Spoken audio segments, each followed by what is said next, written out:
Une population piégée, enfermée dans son propre continent dont elle ne rêverait que de s'évader, et ce par tous les moyens. Voici l'image que les mass médias renvoient le plus souvent des Africains. Et lorsque ces derniers parviennent à émigrer en ces terres promises supposées que sont l'Amérique, l'Europe et l'Asie, ils s'y agripperaient de toute leur force, ils planteraient leurs racines et ne voudraient plus revenir en cette Afrique désormais considérée par eux comme une terre étrangère, une terre exotique, baroque et ukulélé que, comme tout étranger, ces mêmes Africains visiteront désormais en touristes.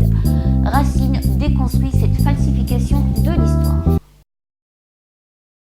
Migration and the movement of people is being presented in a manner which suggests that somehow it's a new phenomenon. There's nothing new about it. It's as old as man, the movement of people. And it has always been linked to the same thing. The failure of where you are to provide you with an opportunity, so you move somewhere else. Il faut vraiment qu'on enlève les lunettes qui nous aveuglent en quelque sorte et qui nous mènent vers l'Occident pour voir ce qu'on a autour de nous, nos réalités, et transformer cette réalité en opportunité et agir sur ces opportunités. Abdrahman, pour moi, c'est un exemple pour les jeunes issus de l'immigration, mais aussi pour les jeunes nés ici au Sénégal. Parce qu'il a quand même l'avantage ou l'inconvénient d'être français, mais d'être aussi sénégalais. Il est rare qu'on voie des jeunes quand même venant de France qui viennent mener leurs études en Afrique et vouloir, en tout cas avoir le projet de mener leur vie active dans leur pays d'origine.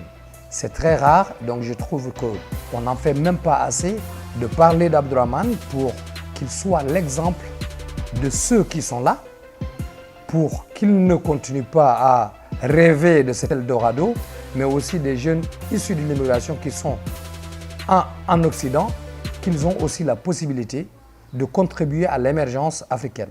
Je m'appelle Abderrahmane Sow. Je suis le fondateur de 20 sur 20, qui est une compagnie privée dans l'éducation.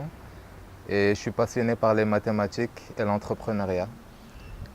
J'ai étudié en Afrique du Sud à l'African Leadership Academy, qui est une école panafricaine qui essaye de former les futurs leaders de l'Afrique. Et c'est là-bas que j'ai eu l'opportunité d'aller aux États-Unis, où j'ai étudié les mathématiques et l'économie, à Dartmouth College. À partir de là, j'ai eu à travailler au Ghana pendant 2 ans en tant qu'analyste pour une compagnie qui s'appelait Hubtel, avant de décider de revenir au Sénégal. Oui. En fait, je suis né en France, de parents immigrés. Je suis né dans une famille très nombreuse, j'ai 18 frères et sœurs. La vie en France, c'était la vie du quartier en fait. On était en banlieue parisienne, à Mantes-la-Jolie, ville connue pour son taux de délinquance.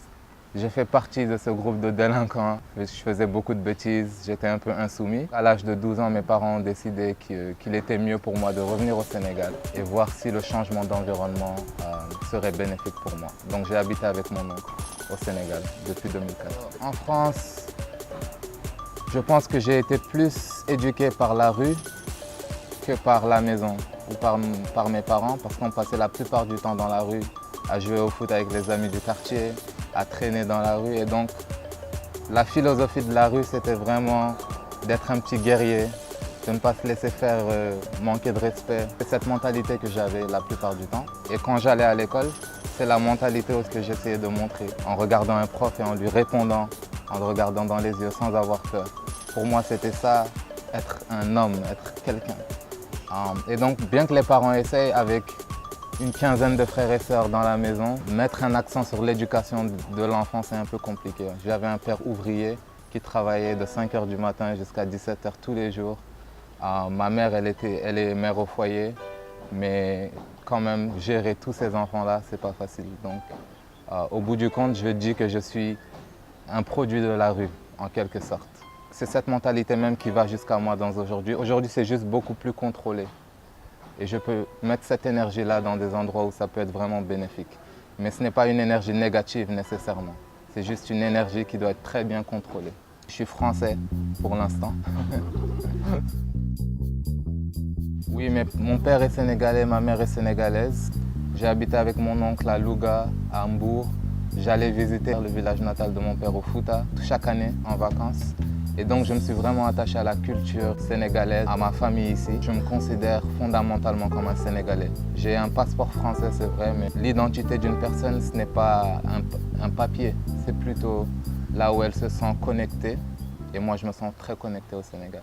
Mon oncle, c'est un ingénieur en hydraulique. Quand il a vu ma capacité mathématique, surtout à réfléchir, à être logique, pour toute idée, j'avais une idée aussi, où j'avais une ligne de logique. Donc, il aimait bien ça. Je disais très souvent, moi, je n'aime pas apprendre à l'école parce que tout ce que j'apprends, j'ai l'impression que je ne vais jamais l'utiliser. Dans 10 ans, est-ce que ce que j'apprends dans ces cahiers-là, ça va être pertinent pour ma vie? Il m'a dit, tu as parfaitement raison, tu vas sûrement oublier tout ça. Mais la réalité, c'est que quand tu excelles académiquement, tu t'ouvres à des opportunités. C'est le système. Ou tu joues le jeu du système, ou tu vas te perdre. Je me suis dit, ah ok, c'est logique en quelque sorte. Peut-être que ça ne va pas m'aider maintenant, mais le système m'encourage à être bien académiquement pour m'ouvrir à de nouvelles opportunités et peut-être sortir même du système en question. J'ai commencé à exceller à l'école, à être premier de la classe. C'est là que j'ai eu l'opportunité d'aller étudier en Afrique du Sud, à l'African Leadership Academy. La jeunesse, c'est quoi? La jeunesse, c'est juste beaucoup de potentiel, mais peu de savoir. Et il faut guider cette énergie, l'énergie d'une jeune personne. On ne peut pas la guider en lui disant « ne fais pas ci, ne fais pas ça », parce que c'est une énergie bouillante, très curieuse et très confiante. Pour moi, il faut prendre le jeune comme un humain à part entière, lui parler comme un humain à part entière, le laisser expliquer sa logique, lui proposer une logique d'adulte alternative et faire une discussion. Parce que c'est seule la discussion qui peut vraiment changer la personne mentalement. Et c'est à partir de là qu'on change ses actions, n'est-ce pas? Donc vraiment, je pense qu'à partir de tout, l'éducation, c'est une discussion avec l'individu. Plutôt que d'imposer quelque chose, c'est plutôt une réflexion entre plusieurs personnes. En Afrique, toutes les salles de classe se ressemblent. Même pas en Afrique, dans le monde, toutes les salles de classe se ressemblent. On a 50 élèves assis sur leurs chaises, n'ayant pas le droit d'interagir entre eux, index sur leurs lèvres. On a un seul prof, peu importe sa qualité, qui est obligé de donner un cours à modèle unique. Un élève va dire « je suis nul en maths, je suis nul en histoire géo » et s'approprier cette identité, alors qu'on sait tous bien que personne n'est né bon ou mauvais dans une certaine matière. Ce sont des acquis. C'est à ce niveau-là que notre système éducatif ne fonctionne plus. Quand on commence à prendre toutes les personnes pour la même unité et qu'on essaye de leur transmettre un même savoir, comme une usine en quelque sorte, c'est pas ça l'éducation. L'éducation est individuelle avant tout. La solution, c'est vraiment de créer un système éducatif où chaque élève, essentiellement, a un programme scolaire qui lui est adapté à lui. Et ça a l'air d'une tâche très très compliquée, surtout financièrement. Mais on est en 2017 et je pense qu'il y a beaucoup de solutions. La technologie numérique et il y a certaines techniques pédagogiques qui peuvent nous permettre vraiment d'améliorer notre système éducatif. Aujourd'hui, quand on regarde les salles de classe et comment on passe le temps en salle de classe, on passe 80% du temps à expliquer une leçon et à la recopier. Peut-être 10% à corriger des exercices et 10% peut-être à faire des activités de classe. Est-ce que ce ratio du temps passé en classe est le plus optimum? Je ne pense pas. Je pense qu'on devrait passer par exemple 80% du temps à explorer, à discuter, à collaborer avec nos camarades. Et le temps qu'on passe à écrire et à recopier des leçons, ce sont des choses qu'on peut faire sous forme de vidéo, sous forme de jeu, sous forme d'autres choses. La plus grande différence entre le système francophone et anglophone, c'est qu'il n'y a pas de copier une leçon dans le système anglophone. Bien que le prof raconte une leçon en quelque sorte, c'est à l'élève même de prendre ses notes dans le système anglophone. Et donc il ne perd pas trop de temps. Ici, on passe beaucoup trop de temps à recopier des leçons. Ça me choque, moi, en quelque sorte, qu'un prof d'histoire géo, alors qu'on peut imprimer une feuille avec toute la leçon dessus, mais non, on va passer 45 minutes à dicter une leçon et les élèves vont recopier. 45 minutes fois 50 élèves dans une classe, fois combien d'élèves dans le Sénégal, combien d'heures, combien de milliers d'heures on perd et comment utiliser ce temps-là pour vraiment améliorer notre système éducatif. Bon, il y a beaucoup de choses à faire. Même le système anglophone n'est pas parfait, mais à ce niveau-là, ils sont meilleurs. À l'African Leadership Academy, on était dans des salles de 15 élèves et c'était beaucoup de discussions. Et à LA, ce que j'ai appris, c'est qu'on n'a pas à travailler dans le système. On peut vraiment le questionner et vraiment proposer des alternatives.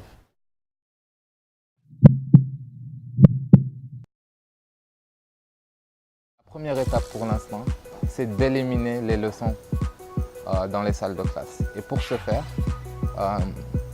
je pense que la solution, c'est de transférer toutes ces leçons sous forme de vidéos et sous forme de jeux, de sorte que les élèves puissent regarder ces vidéos à la maison, s'amuser avec leur portable, tout en faisant des exercices, en apprenant. Et quand ils viennent en classe, ils connaissent déjà la leçon, ils ont déjà fait jouer avec le concept, donc ils sont beaucoup plus prêts à explorer, à faire autre chose. Mais si on enlève le temps de classe passé sur les leçons, qu'est-ce que les profs vont faire en classe? Ça, c'est une nouvelle question qui va venir et donc il faut aussi donner des idées à ces écoles-là, les guider dans cette perspective. Le challenge de 20 sur 20, ce sera réinventer la salle de classe. Qu'est-ce qu'on peut faire en classe pour vraiment créer une expérience d'apprentissage pertinente et qui touche l'élève? J'ai commencé 20 sur 20 pour réfléchir avec ceux qui sont dans les salles de classe, les élèves eux-mêmes, les principaux. Qu'est-ce qu'on peut faire ensemble? Avoir un modèle qui marche dans une classe et essayer de l'étendre dans plusieurs classes. Quand j'ai commencé 20 sur 20, c'était surtout les écoles publiques auxquelles je pensais. Parce que la situation des écoles publiques, elle est catastrophique. J'ai visité quelques écoles publiques et je peux vous dire, il y a certaines salles de classe où ça m'a fait mal au cœur de présenter même mon produit. Et que même un produit de 5 000 francs CFA, la plupart des élèves ne peuvent même pas l'acheter. Pour l'instant, les écoles privées, ça marche très bien. Quand je vais dans une école privée, par exemple, en moyenne, je vends 50 clés USB juste pour les troisièmes déjà, donc c'est pas mal. Pour l'instant, on a commencé un seul produit qui s'appelle 20 sur 20 au BFM. Et c'est une clé USB qui contient des vidéos éducatives en mathématiques qui couvrent tout le programme. Au lieu de recopier une leçon ennuyante en classe, les élèves regardent des vidéos de courte durée et très engageantes à la maison. Et quand ils viennent en classe, ils sont déjà prêts, ils sont déjà engagés, ils connaissent déjà le matériel. Et l'enseignant a l'opportunité de faire beaucoup plus de choses avec le temps de classe que juste de recopier une leçon sur le tableau que les élèves recopient. L'objectif maintenant, c'est de créer du contenu de la 6e à la terminale sur plusieurs matières pour vraiment étendre notre ligne de contenu et notre ligne de produits et vraiment étendre notre vente au niveau de ces écoles-là. Une compagnie par exemple où j'avais fait un stage qui s'appelle Afic Funds, ils ont décidé de sponsoriser 200 clés USB dans 2 écoles publiques. Et je veux faire ce même genre de partenariat en combinant une compagnie avec une école. Il y a assez de compagnies pour couvrir toutes les écoles publiques du Sénégal.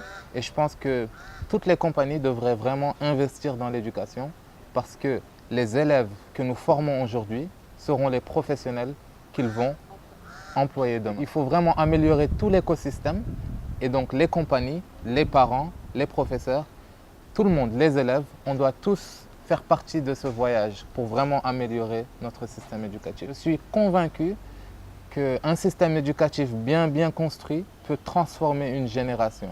C'est le seul moyen qu'une génération en 30 ans, 40 ans, on arrive de la pauvreté à un pays développé, c'est qu'on a vraiment éduqué une génération. C'est le simple secret.